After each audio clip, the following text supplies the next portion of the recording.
Welcome to The Pestle, reviewing and breaking down movies to look for insights into the movie-making process. Hosted by aliens who look a lot like humans. Because why would another planet produce anything different? Now, let's dim the lights and start the show. Welcome everybody to The Pestle. Today's show is brought to you by Helix. See the new film from Hannah Scott where in space there are no horses nor hounds, only psychopathic flesh-eating robots. Helix in theaters this weekend. What? Do you come up with these or do you hire people to write them in their off time? Yeah, I just have a Reddit thread where I'm like, hey, people, here's a random question for everybody. And then they feed me all my writing. You know what? I wouldn't doubt it if you did. That would be a good way to do it. I don't know what's weirder, if you actually had that thread or if you write these at home. What's weirder? Yeah. Toss up. Well done. Welcome everybody to The Pestle. I am Wes. And I am Todd. And this is the, podcast where we like to figure out as filmmakers why a film ticks, what makes it work or not work, or what can we learn about it. Like I like really using this as a method of trying to make myself a better filmmaker. When I'm writing a project, I look at it so differently now than I used to. And whenever I'm editing, every phase of it, working on a short film right now on the side where she just wants my co-director who just wants me to focus on like visuals.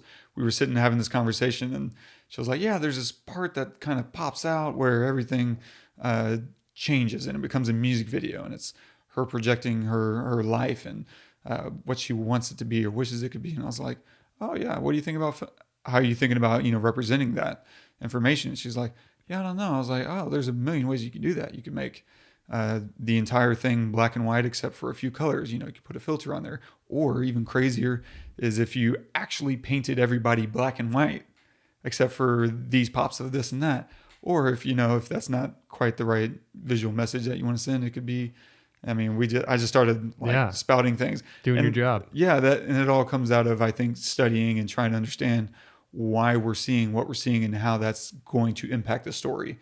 And I love, this is the 89th episode we've done, and I don't feel like it's been a waste. Yeah, no, not at all. Yeah. If nothing else, it's been a good way to kill time. I like killing time.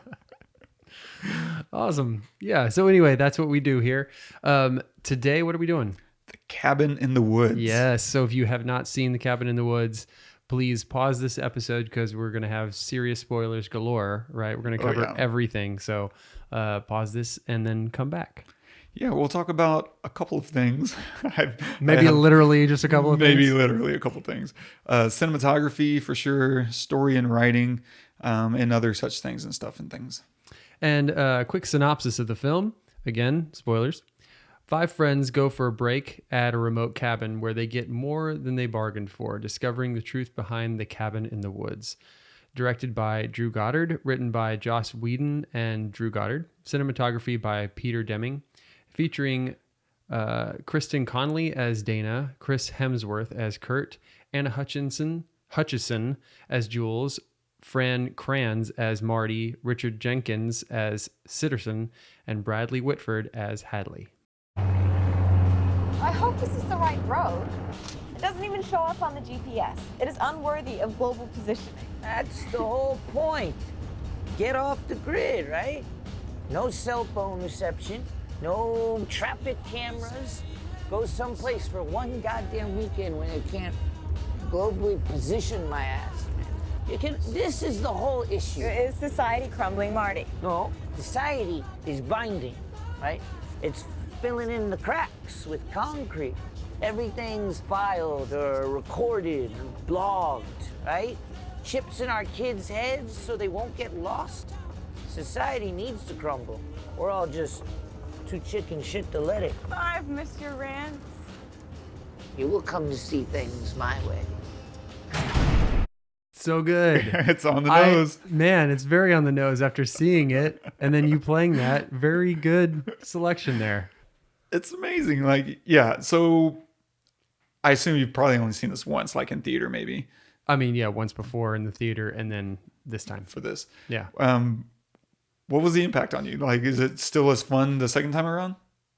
Okay, well, let me start by saying I don't like horror films. I've never been a horror fan. I don't like watching people die. I mean, in horrible, horrible ways, Yeah. at least. It's just not my style.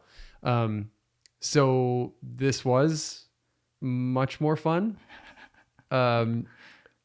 particularly because I noticed all the gimmicks that they made fun of or utilized, the virgin and the conversations of like, do we split up or do we stay together? Like, all of these things.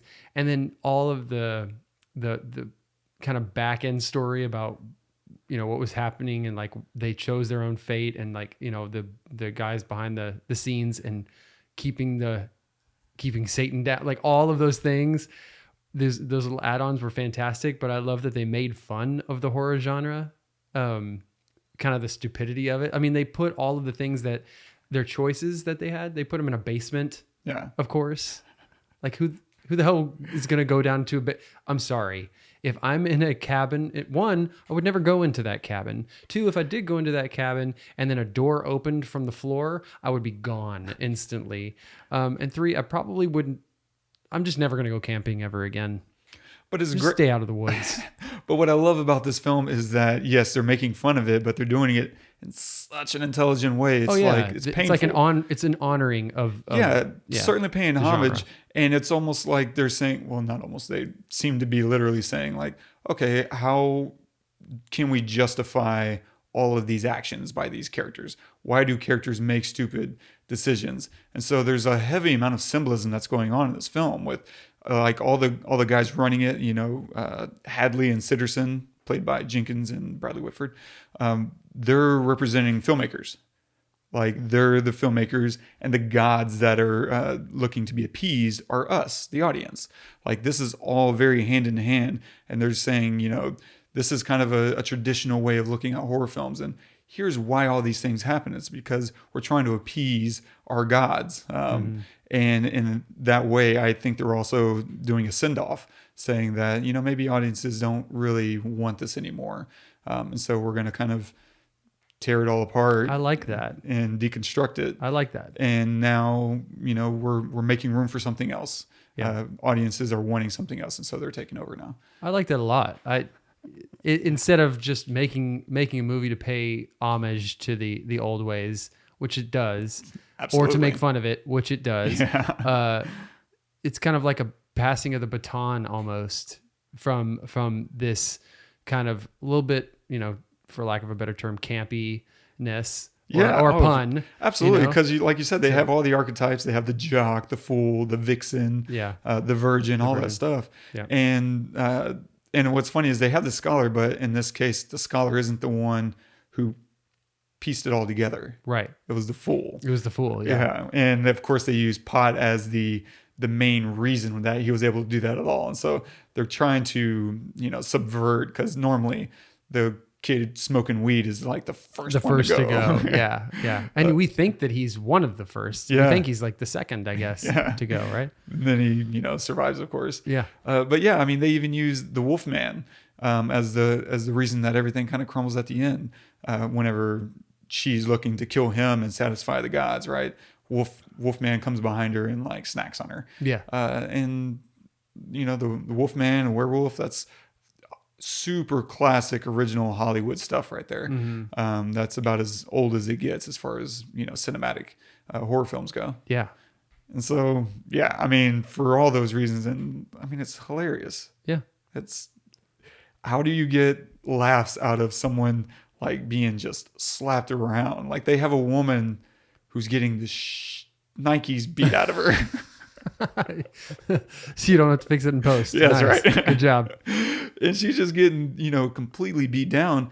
But it's hilarious because, I mean, they do a really good seamless job of switching using, the tone, lighting, music, the performance are all shifting depending on whose perspective it is that we're supposed to be using. Because when we're in the scene with her, it is scary. Yeah. It's really good horror. Yeah.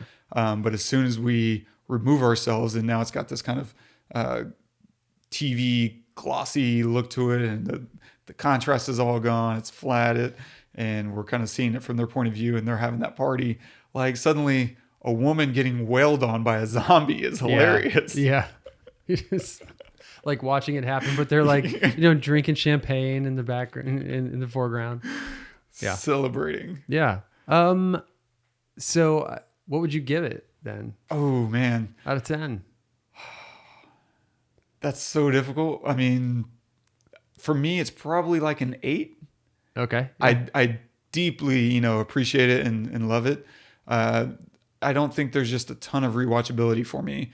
And there's also there's a certain amount of staleness that kind of creeps in certain points for me. Mm-hmm. Like we're waiting on the zombies to kind of come. And I mean, it's fun. That tension is fun, for a few times. But I also just kind of, I don't know. Yeah. I mean, they do get into it quickly. They do. And a lot of stuff happens like boom, boom, boom, boom, boom, which is great, right? They don't leave you in suspense like the whole time. It's something, and it's cool because something new keeps coming, but I don't think that they were thinking they were going to make something timeless. True. Even though I think they did, I think it is timeless. Yeah. Yeah. I just don't think it's going to be something that I throw on super often. Yeah, sure. It's something that I want to talk about and I want to, laugh about, like the freaking unicorn, It's a good way to show that you can make a lot of things funny that aren't supposed to be funny, right? But let's take a step back and instead of talking about it being more of a comedy, about being a horror, right? Okay, so what defines horror? Is it because I'm scared as a viewer? Is it because somebody on screen is scared? Is it because somebody's dying or being killed or chased or something? Or one of the hallmarks of a horror film, as opposed to something like a thriller, would be a creature. Horrors typically, I would struggle really badly to come up with a horror film that isn't a creature feature of some sort, even if it's a ghost or superpowers of some kind. So not a human? It can be a human. It can be. It can be, but more often than not, I think those, even though they're scary, they're psychological thrillers more than they are horror films. Okay. And it's hard to have that conversation. We bend over backwards to not discuss other films, just to keep, the spoilery nature free of everything. But I think, on average, whenever it is a person, you're usually going to get more into psychological tension. Good point. And in that way, maybe a psychological horror. But I think a core element of a horror film is probably going to be that it has a creature and there's a lot of suspense for sure. The suspense comes mostly from the threat of violence. And it's and the nice thing, and I think we'll dip into this at the very end of the episode, but I think one of the nice things about horror films is it's usually surfacing our own hidden fears, and it's allowing us to kind of exercise these things. Like, what would you do? I mean, we do this all the time. That's that's what a nightmare is. It's what would you do in this scenario, right? And we have these I don't know about you, but I have a lot of like day terrors where I'm wide awake and I'm thinking about someone getting hurt. Oh yeah. Like what would I do there? Oh yeah. And so it's kind of playing on this idea of what's the worst that can happen and what are your fears realized? What do you do and how do we respond to that? And it's certainly toying on, the dark. Why do you think you do that?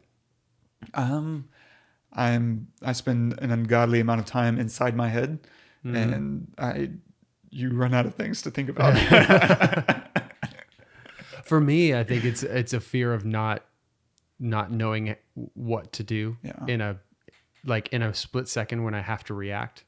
And so I'm afraid of that. So I try to sometimes put myself in terrible situations in my head. You're preparing, right? Yeah. Just kind of preparing in case that terrible thing may happen. Right. Yeah. I mean, it's similar to what we did in football. Like I remember every away game, we'd be sitting on the bus and from 7th grade through senior year, like coaches did the same thing every single away game. They'd tell us to shut up if we're being loud, within 30 minutes of arriving. They're like, start running through the plays in your head. Mm-hmm. Like, what are your assignments? What are we keying on this week? And I don't know if everyone else did that, but I would start thinking through the plays and recognizing. I played linebacker, so being able to recognize the play very quickly it's a benefit. And so I think horror allows us to kind of, like you're saying, like imagining these things prepares you for that eventful day, and you're just a little bit faster because of that. Yeah. Well, you know, then I'm taking lessons from movies like this and like, I don't know, other poltergeist movies where dude, if anything happens in this house, I'm out.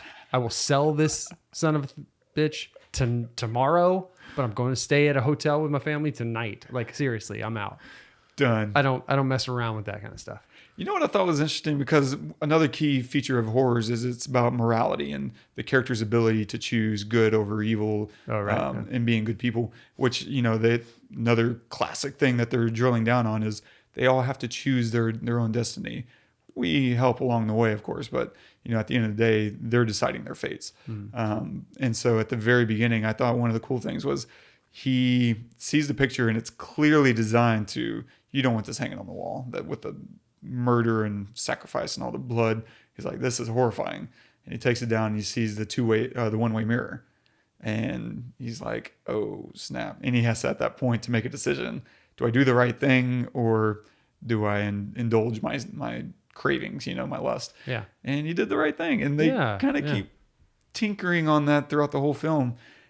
And that's another button that's being pushed, because we're able to... David Fincher loves to say that we're all perverts. Everybody in society is a pervert, and he just likes to explore that and give people, you know, some of these tastes of perversion.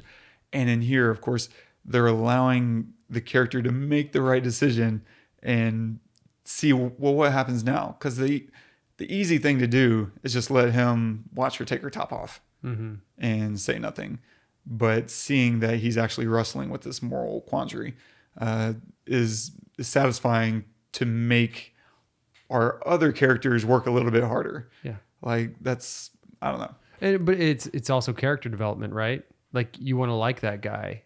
They want you to like that guy because they want you to want the guy and the virgin to get together, right? Yeah. And so when he dies, it's much more impactful than, say, when the blonde at the beginning dies. I mean, that's impactful because it's the first one, I guess, but not because I'm going to miss her as a character. Right. But they do a really good job, I think, developing all the characters into what they're supposed to be. It's just a shallow, superficial thing, but... Who did you notice you were rooting for throughout the film? Did it change? Was it always one thing, or was it ambiguous? You didn't know what to root for? Yeah, I was like a little shocked, and I guess I could use the word upset. I don't know. When what's his name? The stoner guy. Oh, the fool. Yeah, the fool dies. When I thought he died. Marty. Right, Marty. Thank you. I was like, oh man, I like that guy. He's fun and funny. I mean, the coffee bong was genius, and the fact that he used it as like a baseball bat to hit the zombie was like, you gotta love this guy, right? And so when the zombie drags him down into the pit, you're thinking, oh man, really? He was the comic relief. He was like the thing that was going to carry me through this almost, you know? Because I always look for some kind of relief when I watch movies like this. I don't like being in that pit for that long. And it's interesting. That's what makes this work so well, is comedy pairs really well with horror when done right, because we do have that internal tension that's being built up through the horror. Yeah. And we're looking for that release valve. Totally. And they just nail it every time. All the jokes land for me. Yeah. You know, they have the guy on speakerphone who's talking just crazy, you know, appease the gods kind of nonsense. And they're all just making fun of him. And then he realizes, am I on speakerphone? Like, they really play with all these tropes in a super effective way. And Joss Whedon is just a really funny writer inherently. So I can see his influence for sure in some of these things. But I feel like I was always rooting for our people, for the victims. Oh, just all of them. Yeah, I felt like I was. Yeah. I wasn't excited to see anybody go. And it was nice that I don't think any of them ever really I mean, I guess in terms of horror rules, Jules, gave in to lust, and I mean, she was drugged, and so, it's not entirely fair, but in terms of horror rules, she gave in. Whereas the jock, Curt, he didn't give in. I felt like he was, trying to protect and help everybody the entire way through. And I mean, literally, he died trying to save everyone's life. He's like, I'm gonna go for help. Everyone kind of kept their morality. Yeah, that's true. And even through the very end, whenever she was deciding, do I kill my friend or let the entire world die? That's a tough question, Yeah. How do you resolve that? And at the end of the day, she was like, yeah, maybe it is our time. Yeah. We've had our chance. And that was a hard moment too, because he was going to die no matter what happened. The logical thing is to just kill him so that not only you survive, but the entire world survives. Right. Yeah. But she held on to, I guess, her morality that entire way, and was like, no, you know what? Is it worth it? Probably not. No. I think, if we're speaking logically, then yeah, you got to kill him. I mean, it's a hard thing because it's like, oh man, I don't want to go down that road. Yeah. I don't want to go to that road. But I love the, that they used Sigourney Weaver, and yeah, that was just a great out of turn. nowhere. Yeah. I mean, she's a classic horror film. Mm-hmm. I mean, when you're talking about aliens, even Ghostbusters, it's not a horror film, but just the supernatural. She's just been a legend in terms of her influence in cinema. So including someone like her, I think, is just really damn cool. Did you expect the ending? No, that was the weird thing. The first time I Yeah. watched it, I was just like, where the hell is this going? Okay, yeah, there's a sacrifice happening. Mm-hmm. And they do such a great job of just trickling in exposition a little bit at a time. You start piecing it together. And then I don't think it was until the red phone rang that I really figured it out. And I was like, oh, Yeah. here's what's happening. Yeah. And you begin to feel that's such a great moment because you think the film is winding down. And anytime a film can trick you into thinking, oh, we've kind of reached the end of this journey. And then when in reality, they're just winding up the biggest punch, because seeing those elevators open the first time was just Oh my God. the greatest joy in a movie theater, in the last 20 years. It's just all your dreams as a horror fan, for me, were just coming true in that moment. And if the movie were just that, and I think that's just the other interesting thing, I'm going to go on a total tangent here, is that you could remove all the scenes, I think, of the underground guys, the controllers, and you would still have a really good movie. It's true. That tells an interesting story, and we're learning as they're learning, and just following through with their journey. It works so well, but having all that other information, I think, makes it feels less cheaty. It makes us a little bit more in on everything, and it adds all the levity that plays really well too, of course. Right. It would have slowed the movie down too to not have that in there too. Yeah, that's super true. Yeah. But yeah, I felt the whole time I just kind of kept rooting for our guys, but at a certain point I do start kind of rooting for them. It's kind of this classic underdog situation. Well, once you find out that the world is at stake and what they're doing is to save the world, you're like, oh well, then it's wrestling. Then I guess it's really good, because then you're wrestling with yourself, right? Yeah. It's like, oh well, is there a secret option? Is there another way? Yeah. And you like, for me, I thought there's another way. Yeah. I really did, because usually, I mean, not always, but usually in the old kind of campier style horror films, somebody survives, right? Even if the bad guy ends up coming back in a sequel, somebody lives through it, right? Nightmare on Elm Street, Friday the 13th, and usually. Yeah, usually there's a moment where they vanquish the enemy. Right. At least for the time being. And then a post-credit scene, whatever, a hand claw comes out of the grave or whatever. Yeah. And in this one, everyone, but it's just a moment. The big hand coming up, and then boom, right on the camera, and it's done. Which is, again, another classic horror, trope of the crawling out of the grave kind of thing. And yeah, so I have no idea where I was going. It's fine. It's fine. I only have literally just minor notes I want to touch on real quick, and let's do it. We'll get back to the other fun, whatever that is. And so there's this opening scene where you have no pants. Like he's carrying on this conversation with her about dating and books and whatever, and then at the end of the scene he's like, and you have no pants on. And she gets suddenly self-conscious.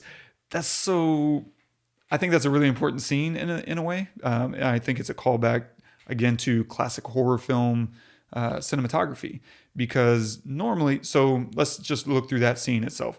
They set up the fact from the opening shot from the outside. She walks over to the window and we can see she's clearly in her panties, and she has a blouse on. She's getting ready, looking through her notebook, whatever. And then the scene more and more starts focusing on medium shots where it's just kind of the waist up. And we spend a lot of time in this framing, in this composition, so that even we forget as the scene goes on. They already gave us the information. Yeah. But the scene goes on and we begin to forget until the moment where we go back to kind of this medium wide or this wide shot as he makes his joke. And it's like, oh yeah, we forgot. Like she would ever forget that. But because we visually focus on only what's in frame, so do the characters. The characters are only ever really noticing what's in the frame. And that's kind of a simple way to help the audience lose track and build suspense, and also to kind of sneak in a jab or a left hook when the audience isn't expecting it, because we begin to forget what else is out there as they draw us in and kind of misdirect us with this other conversation, these other things that are happening. It's the great way. And so this is an important, horror film principle. Only what's in the frame is what counts. And therefore anything can be lurking just out of frame. Mm-hmm. Like towards the middle of the film, after Jules gets killed, we see the fool relieving himself. Scene. Oh my gosh. Yeah. And then suddenly Curt comes into the frame just out of nowhere. If you step back and just think about it from a common sense view, he would have seen him coming from like 300 yards away. Mm-hmm. But because we couldn't see that in the film, that's where you get these jump scares from, is that, oh, here's a thing that's suddenly in the frame. The character didn't see it for whatever reason. But I think they do this really fun gag that they're pointing it out in the opening, and the opening scene where we meet all of our archetypes. And that's where'd the T-Rex come from? From wherever I damn well want it to be. Yeah, exactly. Camera left. Yeah. And so I thought that was really fun. I love the story and writing, and I think we may have already touched on this. Like, I love that they're drugging them to get them to make these dumb decisions, right? Mm-hmm. And so they're playing around with all the horror rules and giving us an excuse to kind of play into and laugh at them. And we no longer look down on them for making these bad decisions.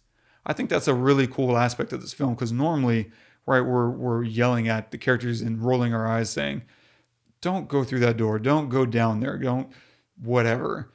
And so we're not as emotionally invested in what's happening with these characters, because it feels very cheap and very leading. We're just kind of leading us into, and in that way it can also still create tension, because we're like, why are you doing this? Well, they're curious. And there's excuses you can make, but I think it also creates an emotional dissonance. Whereas here, we understand why they're making these decisions. He's like, first thing first, we got to stick together. And we see the kind of terror come on the controller group. He's like, trust me. And he drugs them. And suddenly he's like, actually, we need to split up. Like, what? And so we're suddenly hoping and rooting for them to figure it out. Like, no. Like, and so anytime you start getting the audience to root for something, to hope for something, that's amazing. Because now you can play with our emotions. You can take it away. You can give it back. You can really hurt us in a way that you can't get hurt otherwise. Without emotional investment, what does it really matter? It's just a popcorn flick. And they gave us hope with the fool, with Marty. He notices stuff is wrong. Yeah. Like something's wrong. He's like, don't read the Latin. Yeah. Do not read the Latin. I'm drawing a line at the sand on the Latin. No Latin. So he's like the one that gets it more than anybody, right? He still fails. It is great because they kill him, And now we're like, crap, the only person who understood is now gone. Yeah. And then they bring him back. And I love that moment where he's trying to get her to go into the cellar again. Yeah. And she's like, no, haven't we learned anything? Yes. He's like, no, trust me. And you get down there and you see that he hacked apart the zombie. Oh my gosh. And it just suddenly you're like, what is happening again? And it's just this continual exploration of everything that's happening subsurface. And now those two worlds begin to collide. And one of the most satisfying dovetailing events of any horror film that I can think of off the top of my head. Dude, so good. Just all the creatures from your childhood. Yeah. Just coming back to destroy and all new mankind. Ones. I love the merman. It's such a great gag. So good. So good. He's like, are you kidding me? Yeah, I would have to say, I mean, I would probably give it a 7.5. Just nice. Yeah. I'm not, like I said, I'm not the biggest horror fan.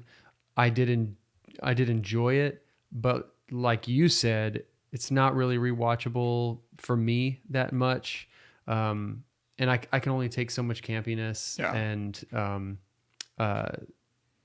And yeah, it was still really enjoyable to watch. It just wasn't something that I would want to watch, a lot. I was really just happy with all the performances. I Yeah, mean, me too.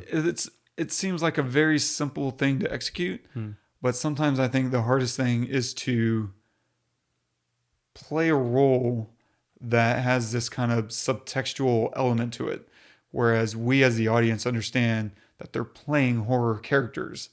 And so still doing that and keeping it fresh and, exercising some autonomy onto your character. Yeah. That's a very tricky line to walk because they have to play into the character and yet kind of hold something back to humanize them and give us something that we like and that we understand and that we're rooting for. Otherwise, you're just kind of rooting for them to die. And that's not going to have the emotional resonance that, we're really aiming for. Right. And so I love the, like, for instance, it's an amazing scene whenever she makes out with the wolf. Like, it's yes, wow, wildly sensual. Uh-huh. And she just nails it. And everyone, just kind of expresses what the audience is probably feeling like. That was one of the most sexual, random things I've ever seen. Well, I was just ready for the thing to bite her face off. It looks so real. There's that tension. Yeah, the first time I watched it, you're waiting because you don't know what the danger is going to be. Yeah. And you're certainly waiting for that like wolf to come to life. And so that is the second viewing, I guess, was in that way very different from the first viewing because I already knew that tension was completely removed. But the first time, I was on pins and needles. It was still for me the second time. You were waiting for it? I was waiting for it. Even though I knew it wasn't going to happen, I was still like, oh, God, this thing looks so real. This is not good. This is not good. Not like good. The tongue is moving. Oh, gosh. Oh, so good. Yeah. Great scene. Great scene. Really smart writing. Yeah, I don't know. That's kind of all I got. Yeah, me too. I mean, I enjoyed it. It was fun to watch. Don't really need to watch it again, but I really did enjoy all the performances. Fran Kranz as Marty was really great. I killed it. Yeah, Chris Hemsworth. I forgot he was in this. Honestly, to be honest, he's a fantastic actor. He really is, man. He can pull off that, and he can pull off Thor, which is just crazy. And I've seen him play a villain before. Oh yeah, and I just think he's an underutilized. It's one of those classic Brad Pitt issues where you have a very attractive, person. And so you kind of, get tricked into, oh, they're just a good looking guy. And it's like, no, this guy is a wildly talented actor. Yeah. And I think that the older he could be like a Leo DiCaprio kind of thing where like the older he gets, if he makes good decisions, on films that he does, he can kind of break out of that. He doesn't seem like, cause like Brad Pitt was just so beautiful. Yeah. That whenever you see him on screen, he takes up the entire screen. Even if there's 30 other people on the screen, he's the one you're always looking at. And I think, as he's gotten older, he's been able to kind of diminish that a little bit too. He's not like... And it feels intentional. Yeah, oh, totally. I think his decisions along with like Leo's, are in that vein of like, I'm going to be an artist. I'm not going to be the face anymore. And, I was fine being the face when I did Romeo and Juliet. I was fine being the face when I did Meet Joe Black. But now, I want to do Ad Astra, and I want to do Once Upon a Time in Hollywood, obviously. Yeah. Those kinds of things I want to be part of the story rather than the focus of the story. And I think that Hemsworth could totally do that if he makes good decisions, and doesn't stay Thor forever. Yeah. He needs to break away from that, I think. Totally. And I'm excited for that. Yeah, I mean, there's nobody in this that I wouldn't want to work with. I mean, if I ever got the chance to work with Bradley Whitford or Richard Jenkins, my God. Yeah, they're amazing. And it's so fun. They don't age.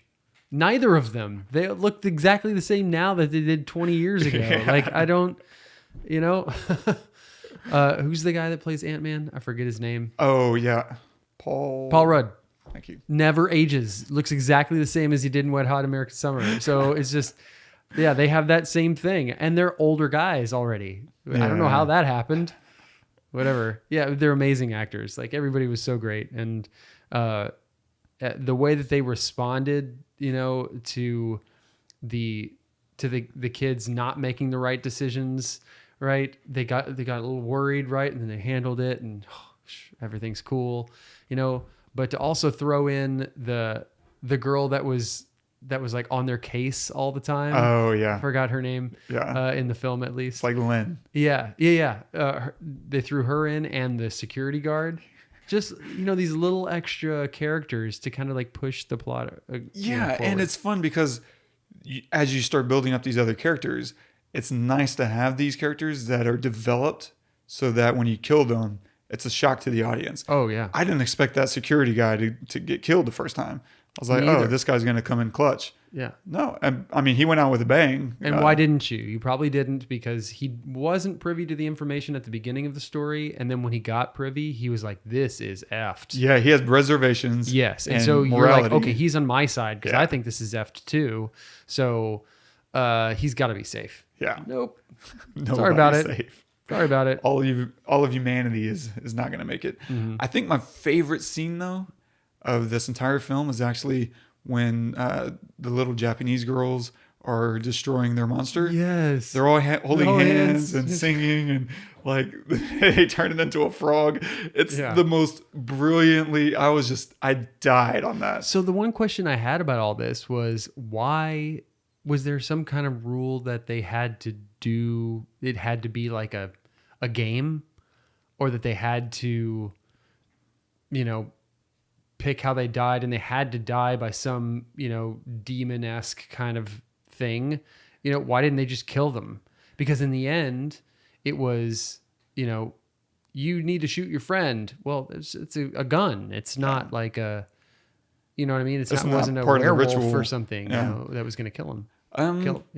I think after a certain point, well, for one, I think the movie is trying to pitch the idea that from the time of volcano sacrifices or whatever, I don't know if that was really everything. Oh, so they got bored maybe? And so as time has moved on, the appetite of people, the gods, so to speak, which is us humans, especially if you believe if you're an atheist or agnostic, like there are no gods. And so what we're really doing is appeasing humans. And so as those appetites have grown, so have the conditions of meeting these new, circumstances or sacrifices. So I think it's more just a reflection of that. Okay. And then for, I guess, some kind of catharsis or it's like a game resolution. Yeah, at a certain point. Because they were betting on things. I loved that. That scene was great. And then when they thought that because they killed everybody except for her, they were like popping champagne and partying and stuff like that. Because like, oh, she's getting thrown around like you were saying earlier. Beat on. So good.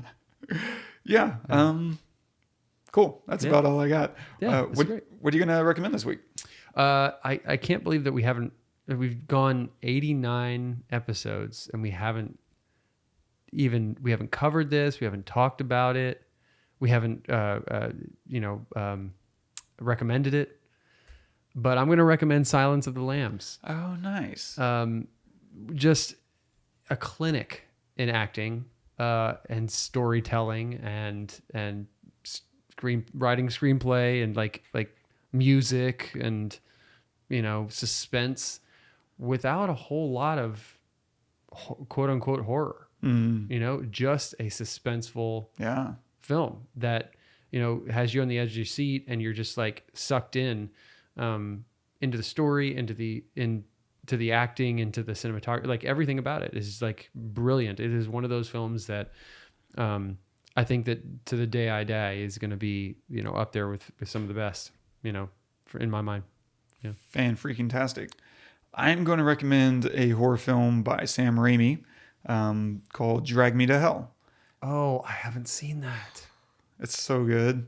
And it's... By good, you mean I will hate you for watching it? More or less. Yeah, okay, cool. Got it. And I feel like it's in that same vein of Cabin in the Woods. It wants to play with the ideas of classic horror films.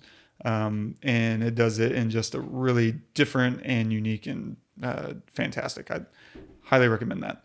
And you can see all of that at... we'll put those trailers in the show notes in case you haven't seen those or you want to see what they got going on. Awesome. Great. So we have a few announcements, a couple of things that we want to announce. First off, now that we are on YouTube and we are out on the web, now you can see we have a new setup. You didn't see our setup before, but it was just a couple of SM58s and a Zoom. And that's how we would record everything. But we've since upgraded. We have these nice mics. We have this nice board. And so hopefully everything sounds better, but we're really excited about debuting this. So you're welcome for that. And we're really excited. Yeah, dude, thank you. This is all amazing. Man, holy crap. I was tired of it sounding like crap and I wanted it to be good. And I think that we're set up now. Which is funny because I would argue we still sound better than most podcasts. Oh, totally. But you are an audiophile. And so your standards, it would be like, yeah, I'm going to make a movie on my iPhone. I'd be like, no, you're not. Just because you can doesn't mean you should. That's right. Right? Yeah, just because we can use some 58s doesn't mean we should. 58s are fine. And anybody out there who's making a podcast and you're using 58s, that's totally fine. You're good. I just, this is I wanted amazing. to get something nice because I used to have a full studio in my house. And I had nice stuff, like super nice gear, and it sounded really good. And just since then, I want to get back to my audiophile roots. So we have this new setup, and we're really excited about it. I've pretty much taken over my wife's office. This is our studio now, and that's awesome. And a couple other things. We also have shirts for sale as well. Just one shirt for now. We just want to see if anybody out there, wants a Pestle shirt. We're going to get some and we'll wear them on some of the episodes maybe. But if you want to get it, we'll have a link in the description and in the show notes for access to that. And we are starting a Patreon as well. Now, I want to say we're not asking for a lot of money. We're not even asking for money. Right, honestly, literally, I just wanted to start it because we have one tier. And it's $2. Nice. And literally all that says is that we don't suck, right? It's like a, hey, you guys, I get $2 worth of enjoyment from listening to your podcast. So $2 a month, which is less than a cup of coffee at Starbucks. If you like and you want to help us along, that definitely does help us. And it tells us that we're doing something good and we're doing something right. So have at it. If not, no big deal. No problem. We don't need your $2 anyway. We're solid. So we have the shirts, we have Patreon. We'll have links in the description, links in the show notes. And if you do end up becoming a Patreon subscriber, let us know what kind of things you'd like us to offer as a part of that for sure. Yeah, absolutely. We don't have anything really tied to that. Yeah. If you just want us to say your name and thank you, we will definitely do that. If you want us to slap each other, I don't know. $2 is not really enough for that. Yeah. I'll slap you for $2. Okay, fine. Just tell us what you want and we'll do what we can. So yeah. Fantastic. So this week's short spotlight is actually going to be an album spotlight. Yes. We're going to have Scott Garrett Graham's new album, Through the Looking Glass, in the spotlight this week. It's awesome. So good. I mean, this is a buddy of ours, and he's a really talented artist. You've played with him for years and years and years. My band for 8 years. And you helped on the album even. I mean, tiny bit of mixing, but for the most, it's all him. Like, he wrote everything. He wrote pretty much all the parts. I mean, I think his brother Matt played bass on a few tracks, and he probably wrote the bass lines. He's a phenomenal bassist. But Scott mixed the whole thing, and he just was like, you know what, I'm going to make a record, and did it and put it out, and it's really good. And I'm not just saying that because, you know, he's my bud, and I would not be featuring this. Right, you would not. I can be a little intense about helping friends, and like, Yes. I completely believe in this album, and at some point I'm probably going to try to talk him into letting me use some of his tracks. For If there's one thing that I will say about you, is that I have never heard a word come out of your mouth that I did not believe. You don't say stuff unless you mean it, and you're completely honest. And if you don't have something nice to say, you just don't say anything. So I know when you don't like a song of mine, or you're not happy because I was 10 minutes late somewhere, or any of those things, I realize, yeah, I know. I can feel it. You don't have to say anything. In fact, you don't say anything, so I know, because usually you are talking. Anyway, okay, we just had a little bit banter. But yes, Scott Garrett Graham, Through the Looking Glass. Please check it out. Check it out. We'll put links in the show notes for sure. Stay tuned. Next week, we're going, and great job, Scott. Next week, we're going to be doing my favorite horror film, John Carpenter's The Thing. Yeah. Very excited about that. So stay tuned there. And don't forget to subscribe, review, leave us a note on iTunes if you want us to, talk about a thing. If there's a specific type of, analysis that you want, let us know. Yeah. And if you want to comment on this episode, you can do that at thepestlepodcast.com/thecabininthe-woods. And I also want to give a shout out to our man, Joe Howes.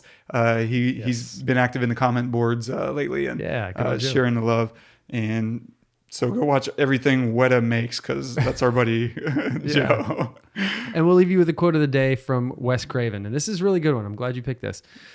Some people ask why people would go into a dark room to be scared. I say they are already scared, and they need to have that fear manipulated and massaged. I think of horror movies as the disturbed dreams of a society. That kind of harkens back to what you said that David Fincher says, which is that everybody is perverted in some kind of way, right? Yeah. So it seems like they're kind of on the same page there. Everybody has disturbed dreams. Everybody has these thoughts when you're driving down the road. Just, turn a little bit to the left. You know what I mean? Like what would happen? Not that you do it, don't do it, but I think that we have to be honest with ourselves about these kinds of feelings that we have and thoughts that we have, because if we just don't acknowledge them, not for everyone, but maybe over time they kind of like well up, and then we get angry at something. We go to a 1.5 when we should be at a 0.25, you know what I mean?